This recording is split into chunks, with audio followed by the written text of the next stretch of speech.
Parliament പ്രതിപക്ഷ പ്രതിഷേധത്തെ തുടർന്ന് പാർലമെന്റ് നടപടികൾ നിർത്തിവച്ചിരിക്കുകയാണ്. സഭാ നടപടികൾ വലിയ തരത്തിലുള്ള പ്രതിഷേധമാണ് ബീഹാറിലെ വോട്ടർ പട്ടിക പരിഷ്കരണവുമായി ഇപ്പോൾ ബന്ധപ്പെട്ട് പ്രതിപക്ഷ പാർലമെന്റിന് അകത്തും പുറത്തും നടത്തിക്കൊണ്ടിരിക്കുന്നത്. ഒരു തരത്തിലും 52 ലക്ഷം പേരെ ബീഹാർ വോട്ടർ പട്ടികയിൽ നിന്ന് ഒഴിവാക്കാനുള്ള ഇലക്ഷൻ കമ്മീഷന്റെ നടപടി കേന്ദ്ര സർക്കാരിന്റെ പൗരത്വ നിയമ ഭേദഗതിയുമായി ബന്ധപ്പെട്ട് മുസ്ലിം ജനവിഭാഗത്തെ മാത്രം ലക്ഷ്യമിട്ടുകൊണ്ടുള്ള തീരുമാനമാണ് ഇതെന്നാണ് പ്രതിപക്ഷം ആരോപിക്കുന്നത്. ഏതായാലും വലിയ തരത്തിലുള്ള പ്രതിഷേധമാണ് ഇപ്പോൾ പാർലമെന്റിൽ നടന്നുകൊണ്ടിരിക്കുന്ന. കഴിഞ്ഞ 3 ദിവസവും ഇതേ വിഷയത്തിൽ പാർലമെന്റ് സ്തംഭിക്കുകയും ചെയ്യുന്നു. വിവരങ്ങളുമായി ഇപ്പോൾ സിബി ജോസഫ് ഒരിക്കൽ കൂടി ചേരുകയാണ്. സിബി, വലിയ തരത്തിലുള്ള പ്രതിഷേധം, ബീഹാർ വോട്ടർ പട്ടിക പരിഷ്കരണം തന്നെയാണ് പ്രതിപക്ഷത്തിന്റെ ആദ്യ അജണ്ട എന്ന് പറയുന്നത്. അതിൽ വലിയ പ്രതിഷേധം നേരത്തെ കഴിഞ്ഞ ദിവസം ചേർന്നപ്പോൾ തന്നെ പാർലമെന്റിൽ സ്പീക്കർ പറഞ്ഞ്, ലോക്സഭാ സ്പീക്കർ പറഞ്ഞത് പാർലമെന്റിന്റെ പുറത്തു മതി പ്രതിഷേധങ്ങൾ, അകത്ത് വേണ്ട എന്നുള്ള അർത്ഥത്തിൽ. അതുകൊണ്ട് തന്നെയായിരിക്കണം ഇന്ന് പ്രതിപക്ഷം പുറത്തും അകത്തും പ്രതിഷേധം സംഘടിപ്പിക്കുകയും ചെയ്തത്.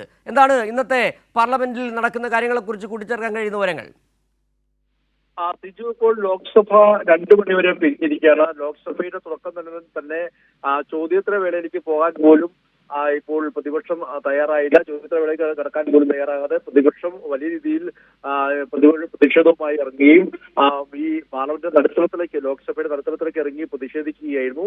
ബീഹാർ വോട്ടർ പട്ടിക പരിഷ്കരണവുമായി ബന്ധപ്പെട്ടുകൊണ്ട് 52 ലക്ഷത്തോളം വോട്ടർമാർ ഇപ്പോൾ തന്നെ പുറത്തായി എന്ന് തെരഞ്ഞെടുപ്പ് കമ്മീഷൻ പറയുന്നു. ഈ കാര്യത്തിൽ കൃത്യമായ സുതാര്യതയും ഇതിൽ ആശങ്ക നീക്കണമെന്ന് ആവശ്യപ്പെട്ടുകൊണ്ടാണ് പ്രതിപക്ഷം ഇന്നും വലിയ പ്രതിഷേധം ലോക്സഭയിൽ തീർത്തത്.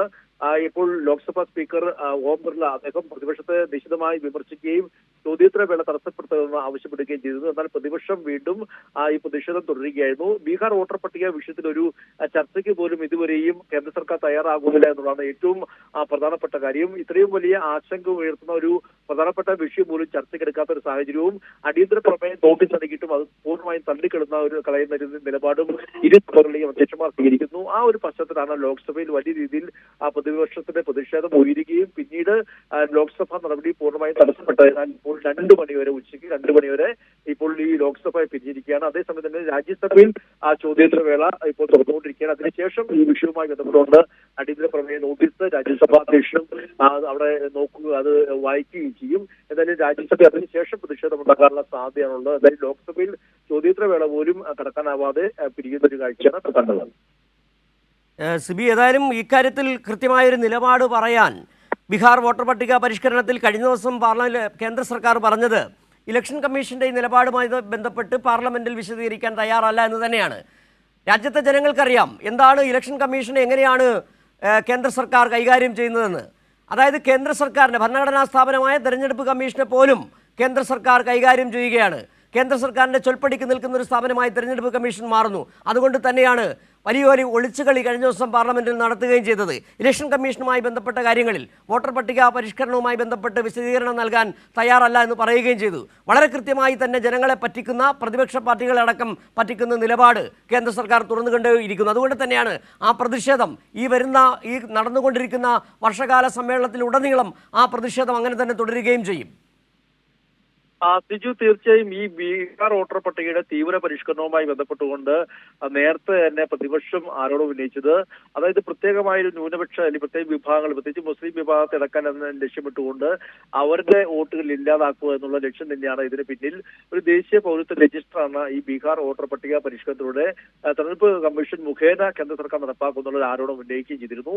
ഇപ്പോൾ ഏറ്റവും ഒടുവിലായി കഴിഞ്ഞ ദിവസം ബീഹാറിലെ വോട്ടർ പട്ടിക പരിഷ്കരണവുമായി ബന്ധപ്പെട്ടുകൊണ്ട് ആദ്യ കരട് രേഖ പുറത്തിറങ്ങേണ്ടത് ഈ ഓഗസ്റ്റ് 1-നാണ്. അതിന് മുന്നോടിയായി ഇതുവരെ എന്ത് പ്രോസസ്സിംഗ് നടന്നതെന്ന കാര്യം ചൂണ്ടിക്കാട്ടിക്കൊണ്ട് കണക്കുകൾ തെരഞ്ഞെടുപ്പ് കമ്മീഷൻ മുന്നോട്ട് വെച്ചു. അതിൽ പറയുന്നത് ആകെയുള്ള 8 കോടി, അതായത് 7,89,00,000 വോട്ടർമാരിൽ 7,16,00,000 വോട്ടർമാരുടെ ഫോമുകൾ ലഭിച്ചു. പക്ഷേ 52 ലക്ഷം വോട്ടർമാരെ അവരുടെ രജിസ്റ്റർ ചെയ്ത വിലാസങ്ങളിൽ കണ്ടെത്താനായില്ല എന്നാണ് കമ്മീഷന്റെ ഒരു വിശദീകരണം. അതായത് 52 ലക്ഷം വോട്ടർമാർ ഈ ആദ്യഘട്ടത്തിൽ തന്നെ പുറത്തുപോയി എന്നുള്ളതാണ് ഏറ്റവും പ്രധാനപ്പെട്ട ഒരു കാര്യം.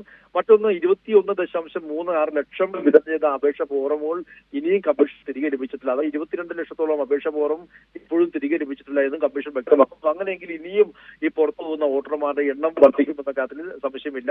ഇതിന് ഇവർ ചില മറുപടി പറയുന്നത് മരണപ്പെട്ടവരുണ്ട്, അതുകൂടാതെ മറ്റ് നിയോജക മണ്ഡലത്തിൽ താമസം മാറിയവരുണ്ട്, ഒന്നിലധികം സ്ഥലങ്ങളിൽ രജിസ്റ്റർ ചെയ്തിട്ടുള്ള അല്ലെങ്കിൽ ഒന്നിലധികം വോട്ടുള്ളവരുണ്ട് എന്നൊക്കെ കമ്മീഷൻ വിശദീകരണം പറയുമ്പോഴും ഇത് ഇവരുടെ മേൽവിലാസങ്ങൾ കണ്ടെത്താനായില്ല എന്നൊരു വിശദീകരണമാണ് കമ്മീഷൻ ഏറ്റവും കൂടുതലായി നൽകുന്നത്. സ്വാഭാവികമായും പ്രതിപക്ഷം ഉന്നയിച്ച കാര്യങ്ങൾ വ്യക്തമായി രൂക്ഷമാകുന്നതും അതോടൊപ്പം തന്നെ പ്രത്യേകിച്ച് കിഴക്കൻ ബീഹാറിൽ ഈ അതിർത്തി പ്രദേശങ്ങൾ മറ്റ് മ്യാൻമാർ അടക്കമുള്ള മറ്റ് അതിർത്തി പ്രദേശങ്ങൾ പങ്കിടുന്ന സ്ഥലങ്ങളിലാണ് ഈ ഏറ്റവും കൂടുതൽ വോട്ടർമാർ ഒന്നടങ്കം നീങ്ങുന്നത്. അത് മുസ്ലിം വിഭാഗത്തിന് ഏറെ സ്വാധീനമുള്ള മേഖലകളാണ് ഈ ഒരു ഒന്നിച്ച് വോട്ടുകൾ പോയി നഷ്ടപ്പെട്ടു പോകുന്ന ഒരു സാഹചര്യം ഉണ്ടായിരിക്കുന്നത്. ഇതാണ് കൃത്യമായി പ്രതിപക്ഷം ചൂണ്ടിക്കാട്ടിയത്. എന്തായാലും പ്രതിപക്ഷത്തിന് ആരോപണം ശരിവെക്കുന്നതാണ് തെരഞ്ഞെടുപ്പ് കമ്മീഷൻ ഇപ്പോൾ പുറത്തുവിട്ട ഒരു കണക്കുകൾ എന്ന് പറയുന്നത്. ഇനിയിപ്പോൾ ഓഗസ്റ്റ് 1 ഈ കടരേഖ വരികയും ചെയ്യും. മാത്രമല്ല 29 തീയതി ഈ കേസ് വീണ്ടും പരിഗണിക്കുകയും ചെയ്യാണ് സുപ്രീം കോടതി.